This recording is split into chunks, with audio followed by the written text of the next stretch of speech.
Hello, hello. Welcome to the Circle of Fame panel discussion number 3.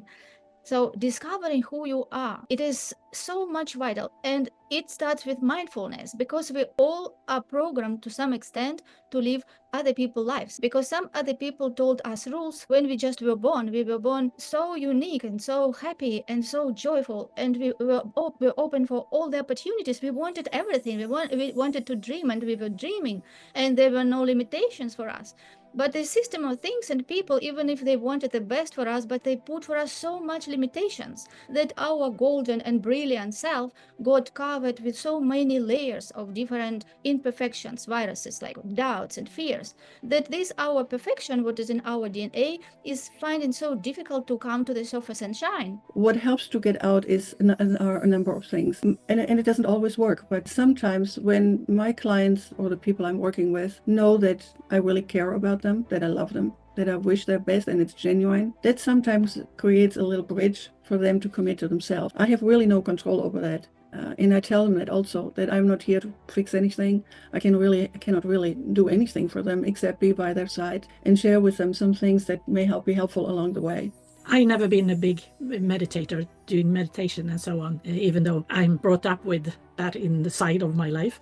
But about 10 years ago at a very large event, I learned a tool that helped me tremendously and that I teach my clients today, and that is to mini meditate. Just closing your eyes for a few minutes and slowly say a positive word to yourself over and over. And I used the word release because that was what they told us at that moment, and I think that works. And I use that every time when I've been working, for example, and I sit on the bus or a train on my way back. I can use 10 minutes of meditating to myself. This is something I've got to work on, and it's a personal challenge for me at the moment to look across all these aspects to make sure that my aspirations for helping other people are part of my goals that I set out. So I've got plans to help a children's charity at the moment in Ukraine, and this is something which was not previously part of my goals, but which I'm finding is quite satisfying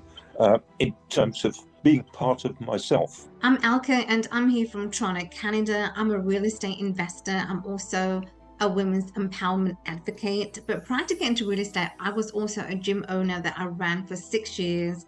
And I am now passionate about focusing on women's empowerment, helping women to feel the confidence so that they can live their lives. If you've gone through divorce or any kind of circumstances that you're going through, I want to help you to uncover those steps that you need to live a fulfilling and successful life. So far, we discussed about mind, body, and spirit. And I'm just going to add another element. So to me, there are 4 layers: physical, emotional, mental, and spiritual. So those 4 layers are just the 4 tires of a car. So how far we can go if one of those tires are flat? We cannot go far. So we have to consider the whole thing that is interconnected together, and then we can travel far. The mental and the mind to me and the physical, all of that is just interwoven. I was watching this video and this zygote, and it was 1 cell, then it went to 2 cells, 4, 8, 16, 32, 64. And then there was a time where it changed into this other process called differentiation, where you're going to be a heart cell, you're going to be a kidney cell, you're going to be a liver cell. And I said, wait, where did it get this intelligence? 1 cell. Mindfulness is simply bringing our awareness from the world around us to the world within us. That's the simplest definition. What it does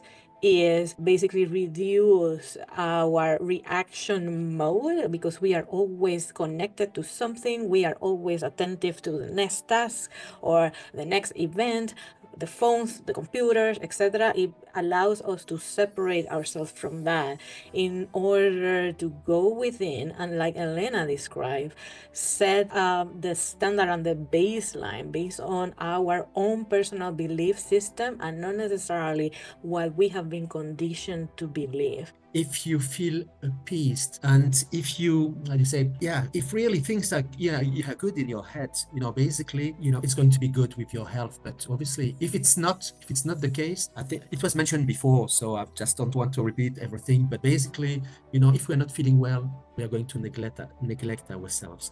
We are going to ruminate. We are going to, and then what happens is gradually, physically, we let us down as well. And another point which was mentioned as well is that, and this I've noticed on a personal level, is that, for instance, if we're not taking care of ourselves, the immune system is going to weaken. And so in terms of, the strategies is really, I mean, there are different ones, but we need to really take care of, of ourselves, and you say, adopt practices which are going to be very helpful, like, for instance, practicing gratitude, meditation.